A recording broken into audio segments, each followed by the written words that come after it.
everyone. Yeah, welcome. Hello. We're so excited to be here. Welcome. This is Worst Quality Crab, a podcast of recipes and stories from Best Quality Hearts. I'm your host, Freesia Lee, producer and husband Sam over there. Hello. We are so excited for this live episode. Obviously, star of the evening, Irene, I'm going to read your bio as it was given to me so that I don't mess it up because it is very good. Irene, also known as You Eating, is a New York-based chef, recipe developer, writer, and culinary historian. That's a lot of things. Focused on Korean and Korean-American home cooking, street food, and drinking culture. The co-owner of Orion Bar in Bushwick. She has contributed to Food 52, Food Network, and Bon Appetit. And together with fellow contributor James Park, she co-hosts a YouTube channel, Kaka Studio. Am I saying that right? Yes. Oh, love it. Nailed it. Which shares their unique Korean-American experiences and perspectives through Korean food, culture, and travel. Irene, how do you do all that? one thing at a time. That sounds like not right. Sounds like a lot of things at a time. Welcome. Thank you so much for having me. Thank you everyone so much for coming. I'm so excited. Yeah, we're super excited. Like Cynthia said, she kind of stole my intro because when I saw this book, it was so beautiful. And I said this to you earlier, it kind of makes me want to get drunk. Ooh, well, mission accomplished then. Yeah, I mean, I think that's the point, but also there's a lot more to it. Yeah. But for starters, anybody here getting a little bit drunk? Partaking in the soju? Yes. Yeah. Woo. Good. Soju in the back. Have at it. So on our show, we usually talk about like growing up Asian America through the lens of a childhood food or food memory. This is a little bit more for adults. Been drinking soju since I was 2. Well, I mean, I was going to say, but also there is a lot in here about family and community and friends. And so like, just give us the basics of like, how did this book come about for you? And like, how does it sort of tie? Because you talk a lot in the book about like some of your younger experiences, not childhood necessarily, although a little bit of that too. But, how did this come about and how does it sort of like tie into who you were and are as a person? Yeah. I mean, I joke because I'm like, but I've been seeing people drink soju since I was really young because in Korea and like Korean families, it's really common to drink in a family setting. So in my family, we did a lot of what's called 제사, which is like a Korean ancestral rite. So there'd be alcohol involved in that. And like any family gatherings, there would obviously be like alcohol. There's less of a like division when there's drinking, like, oh, you have to go to a bar and you show your ID and then you only drink with other adults. Like there's very much like a family dynamic that's a part of it. And so when I was writing this book, that's something I really wanted to incorporate. So I pull a lot of like childhood memories. I grew up mostly in Los Angeles with a Korean immigrant family. And my mom made Korean meals at home like 3 times a day. That's like all we ate. It's Korean food. And then we went to Korea every summer for 3 months a year. So I spent a lot of time immersed in like Korean culture and Korean food growing up.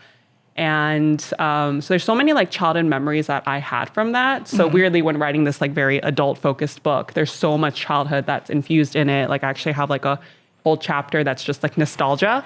There's like cocktails that are inspired by nostalgic memories. So there's like a Spam cocktail or like a naengmyeon cocktail or like a yogurt cocktail and just all these like really fun sort of whimsical things. And part of it is because I think that drinking and Korean style drinking specifically lets you really tap into your like playfulness and so there's like a lot of food as well that's like comfort food that speaks to both like childhood as well as like what you crave when you're drinking.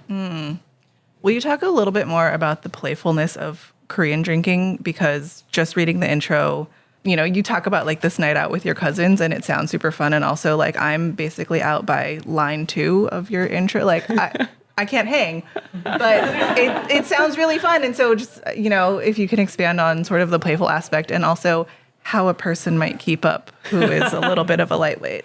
So yeah, in my intro, I talk about this like epic night I had with my cousins in Korea. I grew up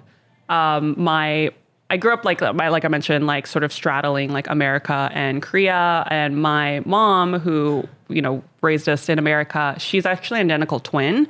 So my aunt lived and stayed in Korea. And so her kids are the same age as me and my sister. So we grew up together and all the summers that I spent in Korea. So we like go way back. So it's been really fun connecting with them as adults and drinking with them. So there was this one night where like I had gone to Korea and I was like, oh, yeah, I had seen them briefly, but I didn't think we had like much time to hang. But then they like called me up and they're like, hey, what are you doing? It was like midnight. They're like, come out, let's get a drink. I was like, okay. I have like a flight at 6 a.m., but we'll make it work.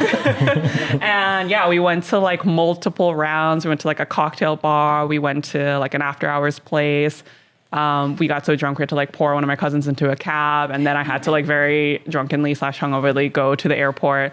But I think like what makes Korean drinking work is because you do these rounds, and what that is in Korea, there's like 1차, 2차, first round, second round. And the idea is that you can start in one place and you always have to have food. So that's what helps, I think, if you're someone who is a little bit more of a lightweight, is lean on the food. Don't feel like you have to be just like going shot for shot with someone. Is like fill your belly with food and conversation and fun. And then in the next round, the reason for that is sort of like you have a sort of a natural out. Maybe you're like, oh, I can't hang. Then go home. Yeah, and that's okay. That's the opening. Okay. So you don't have to be awkward. Be like, oh, hey, like here's like $50. Like I'm gonna leave and go home. Yeah. So that's like a natural break. And then if you go to a new place, that kind of refreshes your stamina. You can try something else, get more food, get more drinks, and you kind of just keep going until you can't go anymore. I like that. You sort of structure the book in this sort of like round style. Can you talk us through that? Because I thought it was really smart, and also like tell the people what a night is like, please. Yeah, thank you. So I structured the book as the sort of 1차, 2차 rounds, and the reason for that was because when I was writing the book, I really wanted to include everything. And I was like, I wanted to share like what is Korean alcohol, what's soju, what's makgeolli, what's Korean beer like. And then, of course, there has to be the food. So the book is equal parts drink and food. I know it's called Soju Party, but there's so much more than that. And half of the recipes are actually food recipes. And then I wanted to teach you like how to do Korean drinking, like how you pour for people. And then I wanted to be like, oh, now you could do cocktails, or you can do like soju infusions, or you can do these crazy like bomb shots.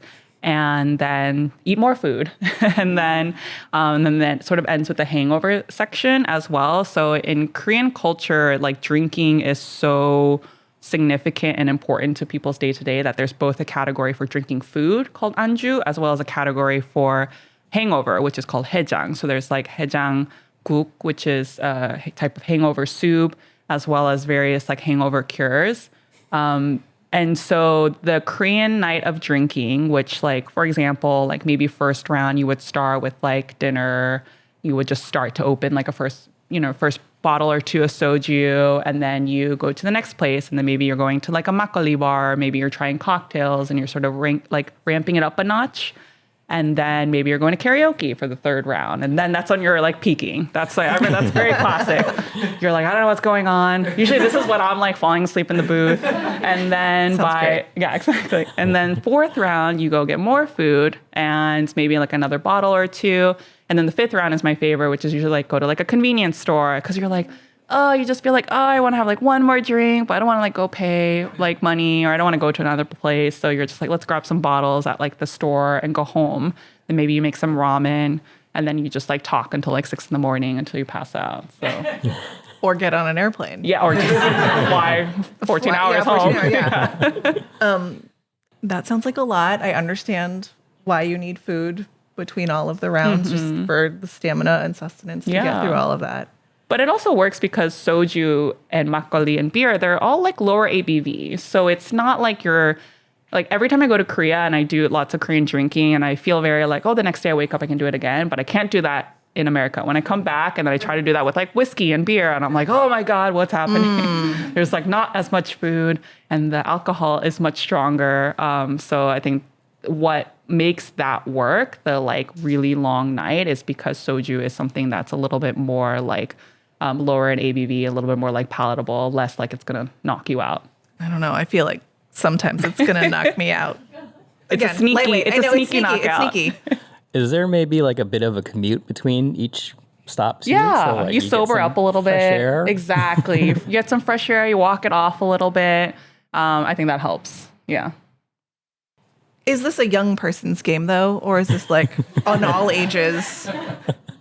Because I feel very old listening to all of this. I mean, I would say that it's probably more an old person's game, because if you go to Korea, the people who are drinking when you go to get hangover soup at like 11 a.m. or 3 p.m. or depending on what time you woke up, the people who are drinking are the old men. And then you're never sure if they just started or if they're still drinking. So they have it down. That's impressive. Yeah. How did you, okay, I understand how you got started in drinking, as one does. How did you get started in cooking and recipe development? So I started my like career in like photo production mostly. So I had like a corporate job. I worked in photo software, and then I worked as a photo producer at Food Network. So that was always like a little bit of a dream job, just working at Food Network in general, because I've always had a love and a passion for food. Our family was very much the like, we're eating lunch and talking about what we're gonna eat for dinner type correct. of family. Yes. So it's like all of our all of our plans are focused around food. And when I was at Food Network at this corporate job, you know, kind of starting to feel like a little bit of that itch of like, what do I want to do? I want to sort of like explore my creativity. And around that time was when like Korean food was not really like what it is now in terms of like the American food lexicon, but it was sort of known enough that I no longer had to be like, kimchi is a fermented cabbage, or gochujang is a spicy red pepper paste. Like there was a little bit of like common language. Yeah. But at the same time, like I was really only seeing like male Korean chefs doing non-Korean food, and there wasn't like the food that I grew up with. Okay. Yeah. So there was like people who were making like Korean chefs making Japanese food, or Korean chefs making like Chinese food, and not a lot of Korean food other than like going to Koreatown and having like the old like ajumas or imos like make the food. So I grew up with on my mom's cooking, and that's very much like what I missed living away from home. And I kind of wanted to share that. And I also saw, as I mentioned, I had only grown up eating Korean food. And going out into the world, I was like, oh, I'm like having Vietnamese food or like Cuban food or Italian food. And I'm seeing so much overlap. So that I really wanted to explore the intersection of like different cultural cuisines. And that kind of led me to start this pop-up called You Eating, where like every event I was doing a different menu and exploring a different either cultural cuisine through the lens of Korean food or a different aspect of Korean food. So I did actually do like a drunk food pop-up, or did like a cold noodle pop-up, did like Korean Vietnamese or Korean Cuban and stuff. So I did that for 8 years. And then right around when I was like, oh, I'm kind of getting tired of this, was COVID. So that was convenient to no longer do in-person events. So then I transitioned a little bit more into doing recipe development, like professionally, and doing some freelance writing. I left Food Network, and then it kind of just grew from there. How did you learn to cook?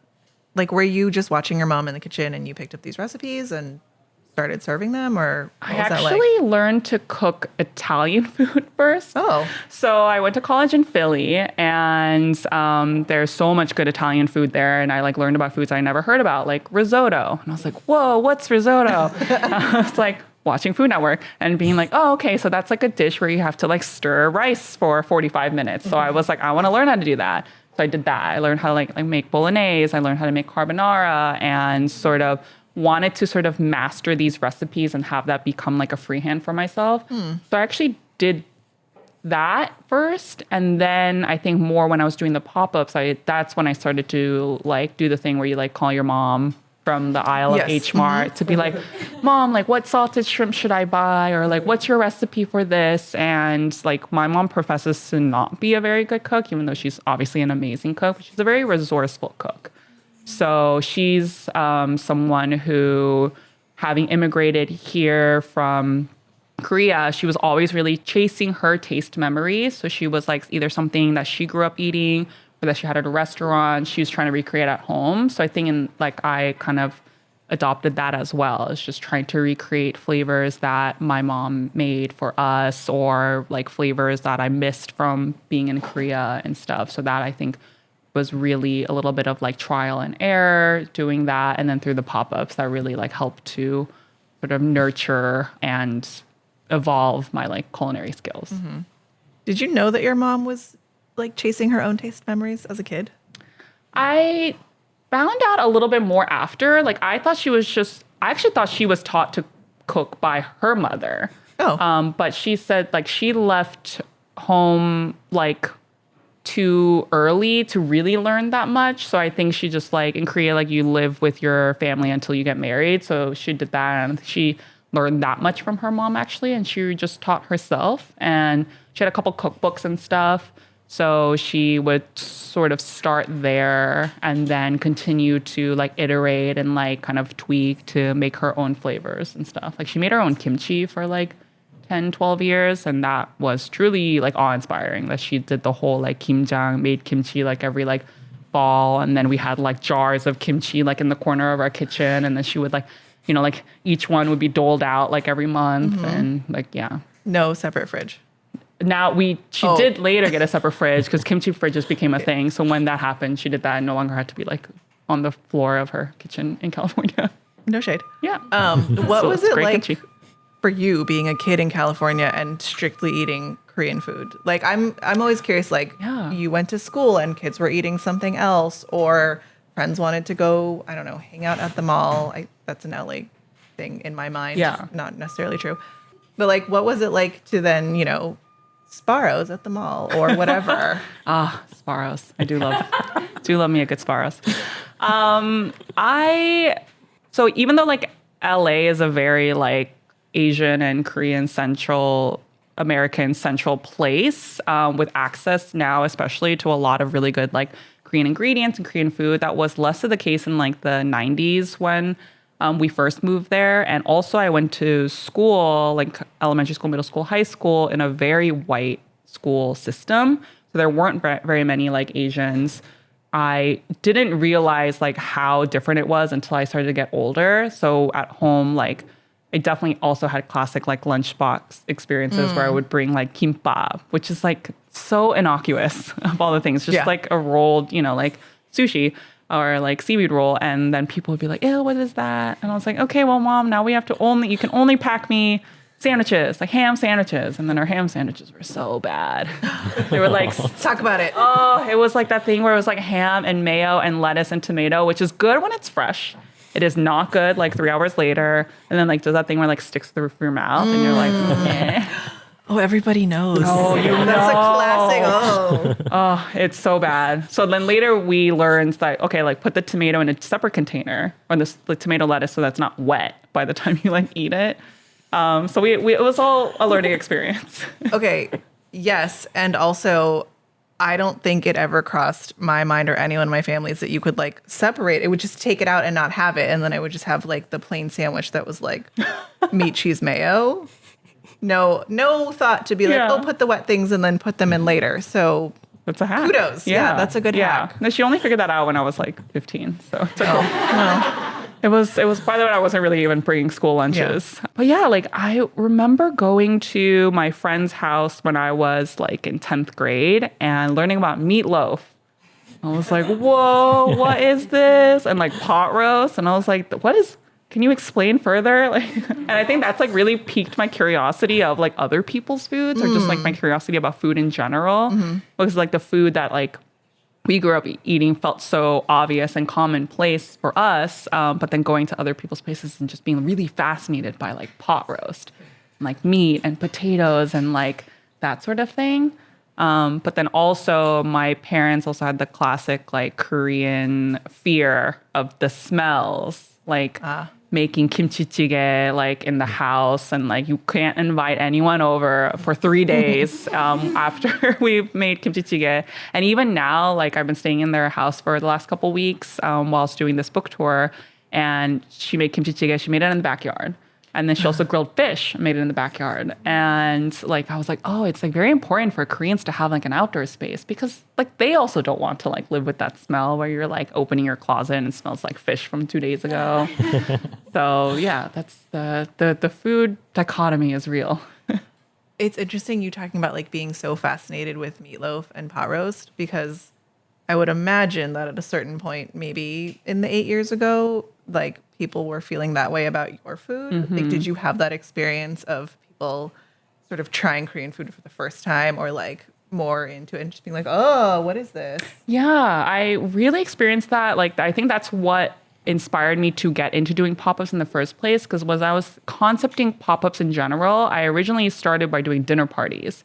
So I would have people over my house. There was a Hurricane Irene, and my name is Irene. So I had a Hurricane Me party in New York because that was the first time like New York had really shut down for like a big hurricane. And so no one was going anywhere. I was like, everyone come over. I'm just going to make all of my favorite foods. I made like budae-jjigae. We did Korean barbecue.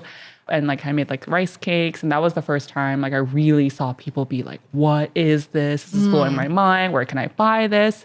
And I was like, oh, okay, like I feel like I got something here. And it still like really continues to impress me like with Orion Bar and stuff, like people coming in and being like, oh, I thought we would have to do more education for people of being like, this is what soju is, here's how you drink it, this is what makgeolli and stuff. But it's the opposite. Like people are coming in and being like, oh, okay, I'm gonna order 2 bottles of soju, give me these glasses, give me this. We already know how to do all of it. And they're like asking for the things. And so I feel like it's been really shocking to me to see how many people who are not Asian or not Korean are like embracing it and seeking it out. What is the education in case an unknowing person doesn't know what they should be doing that you would be giving? So the basics with like soju, we have like it comes in like a small bottle. So I think the impetus for Americans or for non-Koreans is to just drink it like you would a beer, which is not really what we do. You can if you're really committed to alcoholism. I do low-key respect someone who's just like, I got my bottle of soju and I got a straw and just sipping it like it's a milk carton. Yeah. It's like, all right, that's a vibe. But generally, you get a bottle of soju and you get small soju glasses. They're a little bit bigger than regular shot glasses. And you pour for each other. So there's a little bit of a ritual in terms of you have to like kind of suss out, is this person older than me? If so, I have to pour for them. I was like doing this last night with someone I met for the first time too, where we were like, I just assumed that like she was my age and then she turned out to be like a lot younger. And I was like, oh, cool. Okay, well, like, you know, like then she was pouring for me and that sort of thing. So it's always like, it feels awkward to like ask someone's age, but in Korea, that's very common. Like the first thing you meet, it's like, what's your name? What's your age? And you just establish where you are in the hierarchy. And then you pour for each other and you just usually shoot it or drink like half of the glass. So it's not really like a sipping thing. It's a little bit more you're doing like small shots of it as you go, chasing it with like different food. And then you can also get beer. And those come in somek glasses. So they're sort of small, almost water glass sized things. So you pour that into there. You can also add soju to that if you want to make a somek or you want to make your beer a little bit more potent or your soju a little less potent. So that's sort of a middle ground there. And then there's just a variety of drinking games you can partake in if you'd like. Sam, you had a question about drinking games. I don't know Korean drinking games, but I've seen like Chinese drinking games from like videos my parents used to watch, and it was always like very song based, very rhythmic, and like special moves you need to know and do. And I always found that really fascinating, and like it's almost like its own language in a way. And there's not really something like that in American culture. I just wanted to get your insight into maybe the differences. Yeah, it's interesting because I feel like in America, a lot of the drinking games are very like competition based. It's like beer pong and King's Cup, like things like that are very like you're competing with each other and you're trying to win. And I mean, like I played so many of those in college. So like, like had our own beer pong table in our like house. Yeah, the commitment to the drinking game was strong. But you were always going to end up here. I think so. Yeah. Looking back on like my college days, I kind of see that, oh, this is how I ended up here.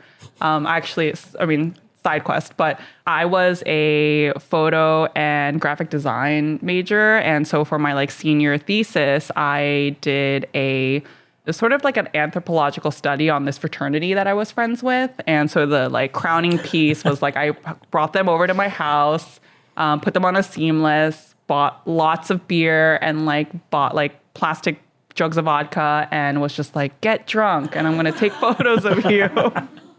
And the funniest part was I was like, future me was like, well, just in case this ends up being an issue for anyone, in case anyone, I don't know, like runs for senator or like president or something. Sure, yeah. I like made them all sign waivers to be like, okay, you like giving me image rights. Yeah.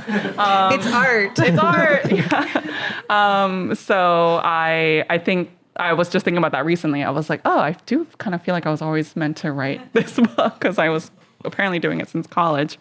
But anyways, Korean drinking games, I feel like kind of harken back to like kids games almost. So a lot of Korean drinking games are very like similarly like number based or moves based. Mm-hmm. There's a lot of like patty cake type things that you do. And the goal is to really, similar to American drinking games, to get drunk as quickly as possible, but in the simplest ways possible. So it feels, and I think the reason for that is because I mentioned all of these like Korean drinking rituals earlier, and they're so rigid. And the best way to sort of get past that and to connect with someone is to do a drinking game where you just get drunk and you start to like, you know, take those layers and walls away. So it's a lot of like, okay, like there's a game, for example, called like 369, where you just go around the table and you say 1, 2, and then you clap on 3 or you clap on 6 and you go around. And it's very simple to explain. So it's easy to do with the big group.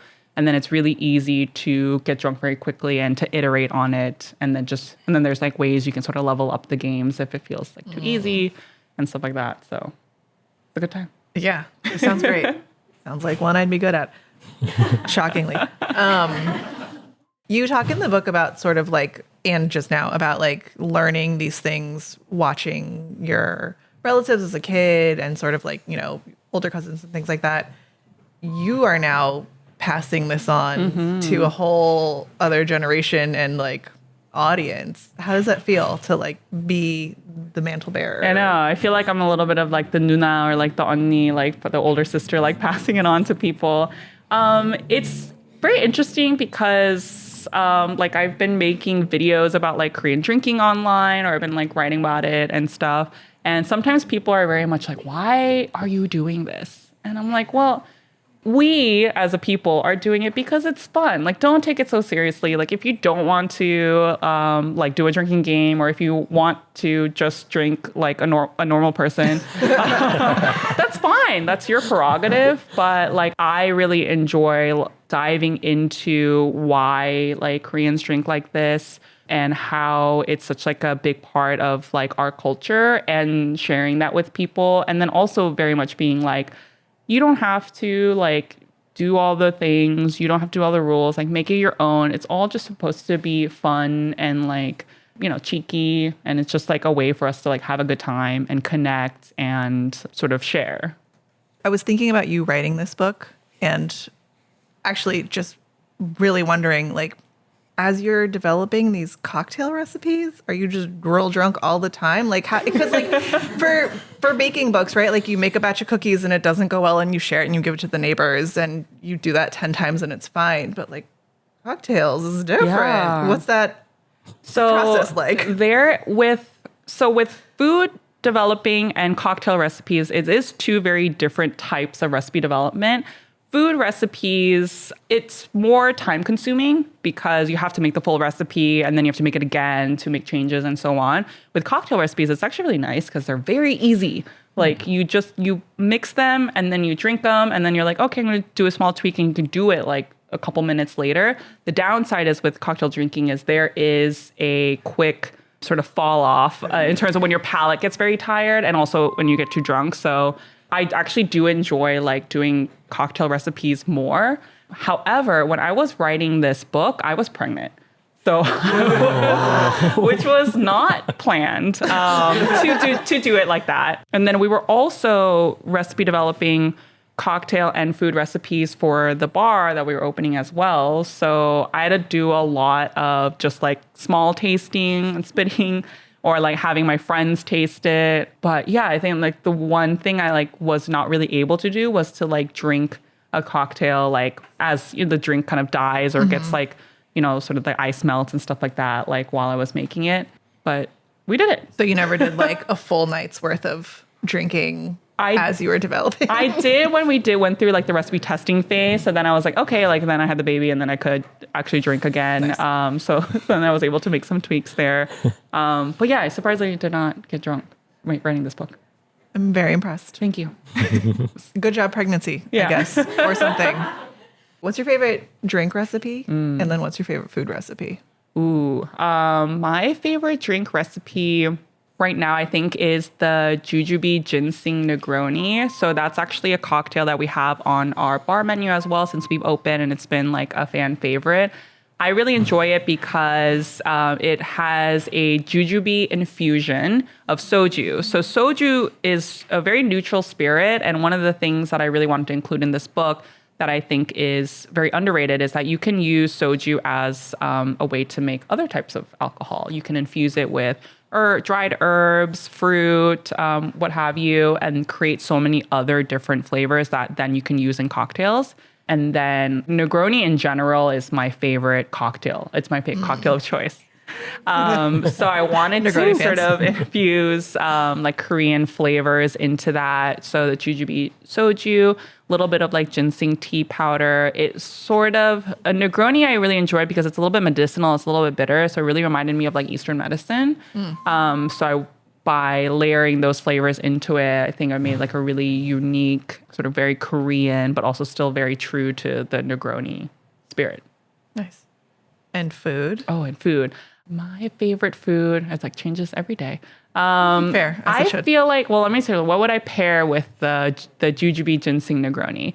I really like the posam recipe, which posam is like a boiled pork that you sort of slice, and then what is unique about my recipe is that it has like garlic chive sauce. So normally it's served with garlic chives. It's very like the pungency of the garlic chives pairs really nicely with the richness and fattiness of the pork belly. But I made that into a sauce, and the sauce recipe in the book calls for like 3 or 4 times what you actually need for the posam. But I like that because then you can use that sauce for so many other things after, like fold it into some eggs the next morning when you're a little bit hungover. Yeah, it's like it's like a present for your future self. Strategic. Yeah, I like that. Nice. We can't not talk about the Chasing Taste Memories chapter because that's kind of what our whole show is about. Yeah. I was really delighted. Actually, when I first saw the table of contents, I was like, what will these recipes be? And then I flipped and I was like, oh, they're all cocktails, which is fine. But there's a Spam one. Mm-hmm. Tell the people how you made a Spam cocktail, please. The Spam cocktail is kind of a holy grail I've been chasing for a while. I've been thinking about it. I was like, I really want to make a Spam cocktail. I kept telling my husband and co-owner, Nick, he's a beverage director, and that's more like his field. So he helped me a lot with these drinks. I was like, we should make a Spam cocktail. And he was like, eh. And I was like, no, I believe in it. I'm gonna make this happen. And I tried, I really wanted to do what's called fat washing. So there's like bacon washed bourbon where you infuse bacon fat into bourbon, you freeze it, and then you remove the fat layer. But what remains is the flavor of the bacon in the alcohol. So I was like, I could probably do something similar to that with Spam. And it does not work. It is a little gross. The Spam fat is like not fat. It's like got potato starch in it. And that might be why. Mm-hmm. Yeah, I've never thought about that. That's a good point. Yeah, and then it's just like I tried like grilling the Spam and then fat washing it, or just doing it. Like I tried so many different ways and different types of alcohol, and it's not like it just wasn't doing anything. You weren't tasting it and being like, oh, Spam. And then there was no really other way to add like the savory meat into a cocktail other than as a garnish, which it is. So I decided to take a step back and be like, okay, well, what's the essence of Spam? What do we love about Spam? And it's something that's like comes from a lot of island cultures. In Korea, ham and pineapple pizza is very popular and very sought out, actually. Contentious. Yeah, I know people are divisive. like, Oh, thumbs up. Yeah, see, we're the right audience. This is the right crowd. This is exactly the right crowd. Yes. And so I was like, okay, well, like, so we went a little bit more like pineapple and tiki drink. And then I wanted to infuse the spicy smokiness of Spam. So I did that with like a gochujang rice syrup. So that's kind of the unique element that gives it a little bit of that like kick. And then the other secret is like a dash of liquid smoke. Yeah, so that's a little bit of like a recipe developer trick. It's like, do I need to go to the store to get this bottle of liquid smoke? No, but you will be very happy you did. Yeah. And so at our bar, we serve it frozen, which really takes it up a notch. In the book, it's like a shaken cocktail, but both are super delicious. And garnish it with some Spam. Nice. I love that. We could actually keep talking about this a lot longer, but I feel like the people have questions, and I should turn it over to the people. The people. The peoples. You make this sound so like Korean drinking sounds so like whimsical and happy, as opposed to like what I think of American binge drinking, is like rageful and depressed. and you were in Philly for a few years, so I know you know about rage-fueled drinking. Where's that dividing line fall, kind of culturally? That's so funny because I actually do think Korean drinking is also very rageful and depressing. And part of that is because a lot of Koreans are very much like a work hard, play hard culture. So the reason Koreans drink so much is because work is really hard, and so much of drinking is infused into the work culture too. Is there's a lot of sort of like expected, like kind of forced drinking that happens within like work, in the work environment and with your colleagues and your bosses and stuff like that. And then there's always something sort of like sad and depressing, but also a little bit funny is like, again, the next morning as you're getting on the subway and you see all of like the office worker salarymen who've been forced to drink all night long and are still in their like suit and tie and briefcase passed out on the subway. So it's, yeah, I think it's very much a release, hence these long nights and these like intense drinking games. So I do feel like there is a bit of like a dark culture behind it. But yeah, I mean, I think that's very real. It still sounds way more fun. It comes from the same rage. But. Yeah, exactly. It just comes from a deeper inner rage that manifests into more fun. Listen, in this day, I'll take anything that manifests into more fun, no matter where it comes from. You were talking about how, like, the youngest, like, you pour upwards in age. Who pours for the youngest person? That's a great question. So you go down the line, and whether you're the youngest person or somewhere in between, there is a bit of a ballet you have to perform. So you, like, let's say I'm in the middle and I'm pouring for all the people who are older than me, or I keep going and pour for the people younger than me too. So you just can't pour your own drink really. And then at some point you just kind of have to like subtly put your drink down, or maybe you like start to pour your own drink and then someone like steps in and is like, no, you can't pour your own drink. Let me pour for you. So there's that very much like, in Korean culture, there's something called nunchi, which is like reading the room. So there's a lot of that in Korean drinking where you're sort of reading like, okay, like you're pouring for you, let me pour for you.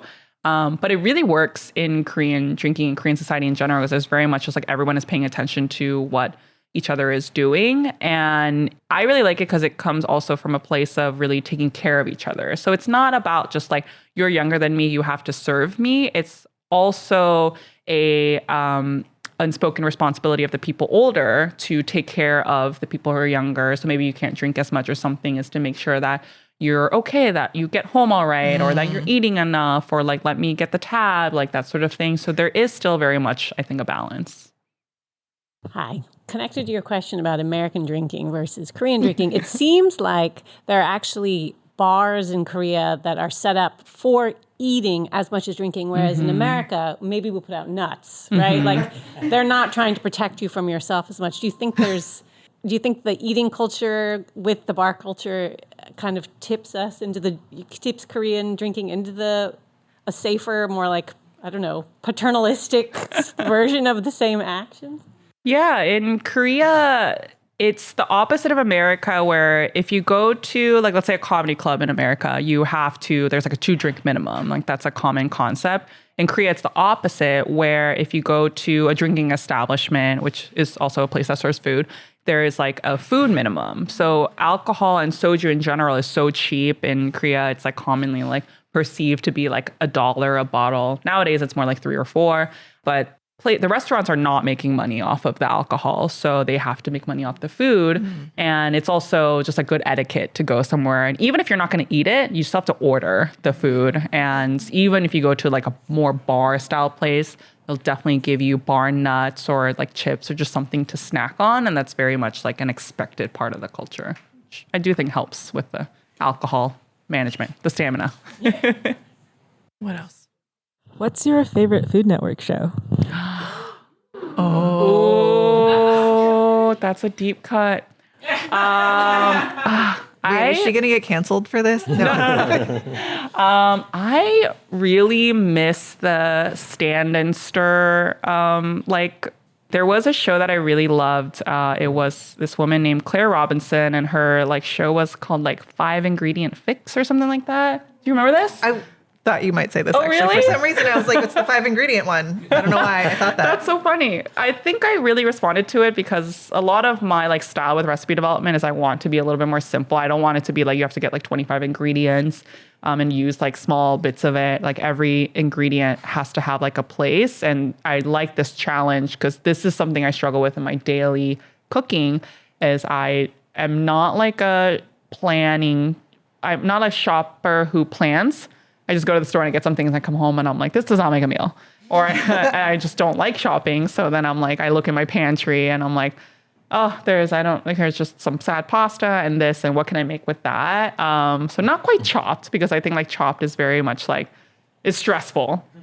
You have to put a Pop-Tart in everything. Yeah, no, I don't want to be putting like weird stuff in my food. But I really loved her show because she was like great at explaining like why she chose each ingredient. And it was just such a useful show in terms of just like learning how to cook from a daily perspective.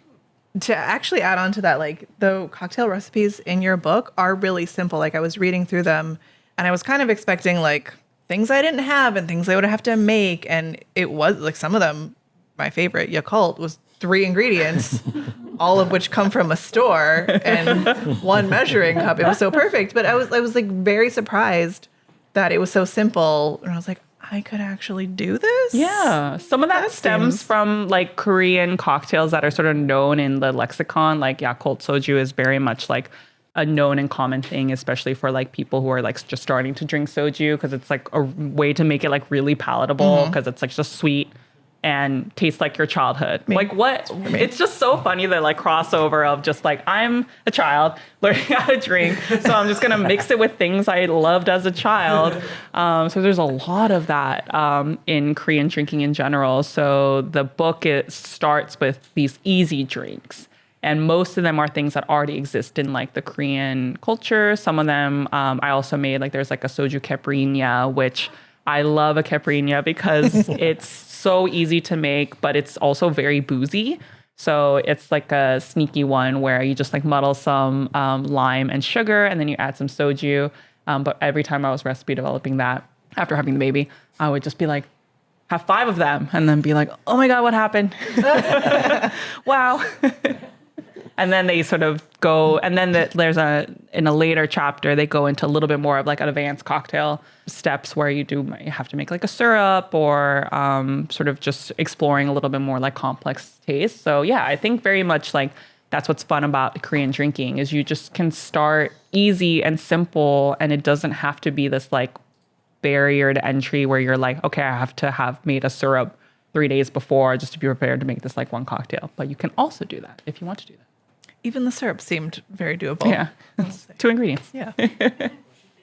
What's your favorite cuisine to pair with Korean ingredients? And then vice versa, like Korean techniques with the different cuisines? That's a good question. I feel like my go-tos, my favorite cuisine to do with Korean ingredients would probably be like Italian food.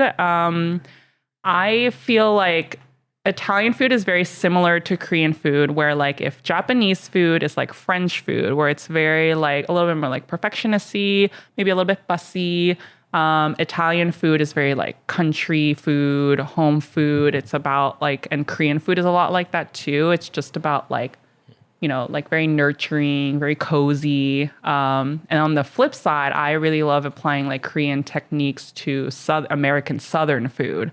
Those are sort of my like favorite cuisines outside of Korean food. So I think that being able to sort of infuse like Korean techniques into just sort of that like low and slow thing of like the Deep South. Like I love like New Orleans food, that sort of thing. How does one build spice tolerance if you were not introduced as a young person? That's a great question. I had a really funny spice journey, I guess, where my first job out of college, I worked at a photo software company where I worked with this like engineering team, and they were all like big burly dudes who were obsessed with lunch and hot sauce. And they had a wall of hot sauce, and it was a little bit scary. If you've ever watched that show, like Hot Ones, and there's like The Bomb, which is like the one that like takes everyone out. Like they've had that since before that show like even existed. So I really had a crash course in that. So I feel like you want to, like hot sauce is a great intro to that because there's so many different flavors and types of spiciness. Because there's like the spice that's like very vinegar forward, or there's spice that's very chili forward. And then also just because you've like trained in one aspect doesn't prepare you for another. Like let's say you're like really good at like Korean style spice, and then the minute you start having like mala spice, you're like, oh no, my tongue. Or like Thai spice. It's like they all do such different things. But I feel like actually hot sauce is a really good way to train because there's so many different types of hot sauces these days, and it's so fun to explore different flavors and types of spice, whether it's like on like the grid scale of like vinegar to chili and so on. I think there's some in the store. Just a plug for the table. Chili crisp. Mm-hmm. Yeah, that's such a great way. It's the Asian Hot Ones display. Oh my God. That would be a great show idea. Yes. Yeah. Okay. Next, we'll do it. Yeah. You were all here. Verbal trademark. Yeah. Yes. Yeah. This one knows. Yeah. That's a good like podcast subsection. It's just like Asian hot ones. Yeah. It's so true what you're saying. Like I can think about things where I'm like, this is fine. I have spice tolerance here. And then something else that someone is like, this is mild. And I'm like, I feel baby mouth with this type of spice. What's happening? Yeah. It's always really a shocker. Yeah. Because it's just so many different types, and they like hit you in different places in your palate. And some of them sort of like build over time. Some of them like burn in your stomach. Some of them burn on your tongue. So it's really, or just like start shooting the bomb hot sauce every day and just like you're training for the Olympics. Yeah. Dive all the way in. Yeah. Yeah. Anybody? Last question? I've been following you for probably maybe last year, and I saw the process of you writing the cookbook at 4 a.m. in the bar, and then you were also pregnant and had a baby. Like on the outside, I'm just like, is this like witchcraft? Like, how are you doing this all at once? Like, is the process of writing a book, one, how did you manage it? And two, it's like, did you have most of the book done before? Like, how were you managing to do all the writing in the bar and having a baby? And what was that process like? Yeah, that's a great question. I knew I was pregnant when we were like pitching and selling the book. So I like went at it with a very like aggressive timeline. So as soon as we sold the book, I was like, okay, to my editor, I was like, okay, I'm going to write this in 3 months. And they're like, are you sure? And I was like, well, I'm going to have a baby and then I'm going to open a bar. So then I'm going to have no time. So this is the only time. So it was a self-imposed deadline, which like everyone around me was like, yeah, right. And I was like, well, what are my options? So like nobody believed that I could do it. I was like, I'm going to do it. So I gave myself like 3 months, and during that time I was like freelancing. I didn't have anything else going on other than like percolating a child. But that's like inactive work. So I was able able to really focus on just doing that. So I wasn't joking when I said earlier that I was doing things one at a time. Was I wrote this book, and then I had the baby, and then, we were in like the baby like craziness for a couple months, and then we worked on the bar and opened the bar. And, so it's just like giving myself time to like get used to like a new normal before kind of starting a new one. And then the nice thing about the book process is it takes a really long time. And there's also a lot of people who help you with it. So like my agent who's here too, like she helped me a lot, my editor. And then there's also so many rounds. So one of like the best advice I got from one of my friends was when I was writing, and I was just like, turn it in with like big TKs. I was like, there's a whole section I just haven't written yet. It's like, TK, I will do this at some point. And they were just like, just submit it, just do it, just get like 80% done. And done is better than like 100% perfect and not done.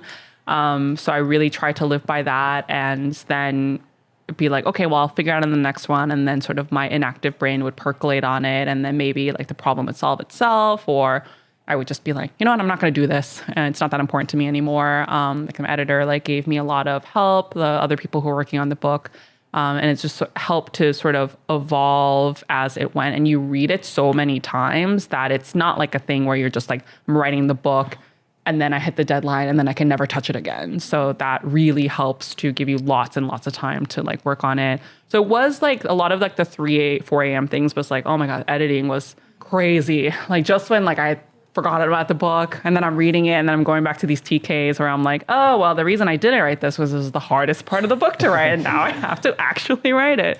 But yeah, I mean, like, I love a deadline, so I'm just like, well, gotta do it, because otherwise this book won't come out, and otherwise what's there to return my advance or like whatever.